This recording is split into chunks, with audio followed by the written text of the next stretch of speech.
సిద్దిపేట జిల్లా దుబ్బాక పట్టణంలో తై బజార్ వసూలుకు వెళ్లిన నిర్వాహకుడిపై మార్వాడి మహిళ దౌర్జన్యానికి పాల్పడింది. తై బజార్ చెల్లించాలని నిర్వాహకులు కోరడంతో ఆగ్రహంతో ఊగిపోయిన మహిళ తై బజార్ నిర్వాహకులపై దాడి చేసింది. అలా చేయడం తప్పని వారిస్తున్న వారిపై సైతం తిట్ల దండకాన్ని మొదలుపెట్టింది. ఇది చూసిన కొందరు మార్వాడి దుకాణాల యజమానులు చేస్తున్న తీరుకు నిదర్శనమంటూ ఆగ్రహం వ్యక్తం చేశారు.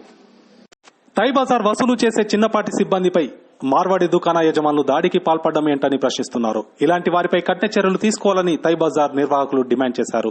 సదరు మహిళపై బాధితుడు రమేష్ పోలీస్ స్టేషన్లో ఫిర్యాదు చేస్తానని వెల్లడించారు.